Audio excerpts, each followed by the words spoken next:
केंद्र सरकार की तानाशाही के कारण वो परमिशन कैंसिल कर दी गई कि आप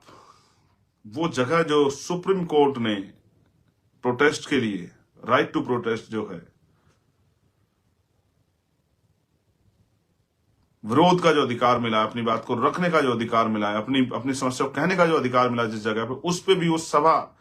नहीं होने दी जाएगी, ऐसा जो है ऑर्डर यहाँ के पुलिस के अधिकारियों ने हमारी एप्लीकेशन पर लिखकर दे दिया। उन्होंने जो तैयारी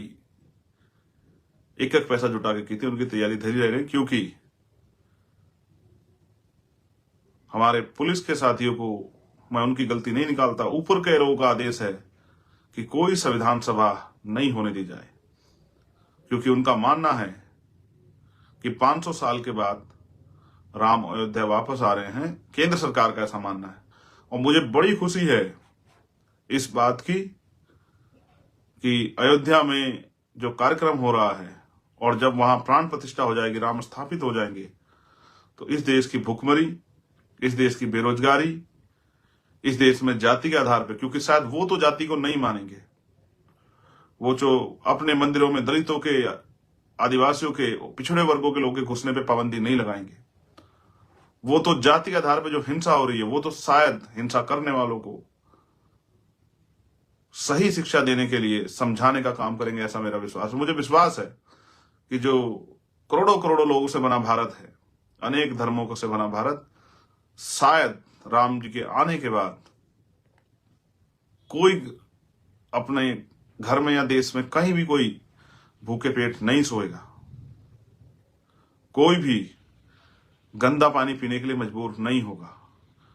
इलाज ना मिलने के कारण किसी के माँ बाप की, किसी के भाई बहन, किसी पत्नी की, किसी की बेटी की, किसी बेटे की जान नहीं जाएगी।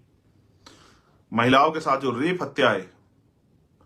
बड़े पैमाने पे होती है, एनसीआरबी डाटा कहता है शायद अब 22 तारीख के बाद, कल के बाद, वो हत्याएं, उन बहन बेटियों का अपमान इस भारत में बंद हो जाएगा, ऐसा मेरा विश्वास है। जो बेरोजगार नौजवान घूम रहे हैं, उनको रोजगार की व्यवस्था होगी। उन माओं के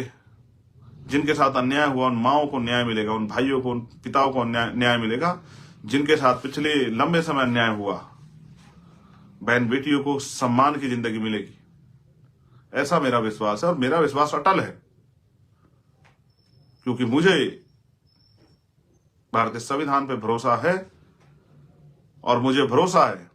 कि जो हो रहा है उससे बहुत अच्छे परिणाम बहुजन समाज के लोगों के लिए भी निकलेंगे, क्योंकि उनकी भी आंखें खुलेंगी, ऐसा मेरा विश्वास। देखिए, भारत किसी एक जाति धर्म से नहीं बना है। संगठित भारत को पहले जातियों में तोड़ा गया, फिर जातियों में भी गोत्रों में तोड़ा गया, इतने टुकड़े किए गए कि भारत जुड़ ना पाए। इसलिए भारत में कोई भी क्रांति ना आज ना भविष्य में बहुत जल्द होने की कोई उम्मीद नहीं है, क्योंकि लोग जब किसी दूसरी जाति पर अन्याय होता है, दूसरी जाति खड़े होकर तमाशा देखती है।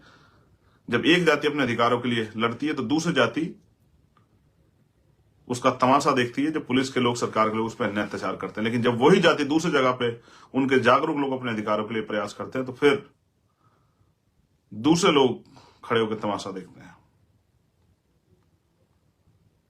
वो एक अच्छी शायरी जो है, एक शायर की है कि जलते घर को देखने वाले, फूंस का छप्पर आपका है, आग के पीछे तेज हवा है, आगे मुकद्दर आपका है, तेरे कत्ल पे मैं भी चुप था, मेरा नंबर अब आया, मेरे कत्ल पे तू भी चुप है, अगला नंबर आपका है। तो इसलिए जब जब जिस पे मुसीबत आती, दूसरे लोग खड़े होकर तमाशा देख के उसको एहसास कराते हैं कि वो अपनी लड़ाई स्वयं लड़े। ये तो अच्छा हो। मैं धन्यवाद दूंगा भीम आर्मी के साथियों का कि बहुजन समाज के लोगों की जिम्मेदारी उन्होंने अपने कंधों पर उठाकर, और देश में पिछले 8 साल में कोई भी ऐसा अन्याय और संघर्ष नहीं हुआ अन्याय के खिलाफ जिसमें भीम आर्मी के लोगों ने बढ़ चढ़ के हिस्सा न लिया। तो पहला विषय मेरा यह है संविधान। मैं कल आपसे आग्रह करूंगा बहुजन समाज के लोगों से, एक बार भारतीय संविधान की प्रस्तावना को जरूर पढ़ें। किसी को दिखावे के नहीं, अपने लिए पढ़ें, कि जानकारी हासिल करें और महसूस करें कि जिन लोगों ने संविधान में आस्था, विश्वास, जिन लोगों ने संविधान को लेकर, भारत का, बिना भारत संविधान के भारत का सपना पूरा नहीं हो सकता है, बिना संविधान के भारत की कल्पना नहीं हो सकती है।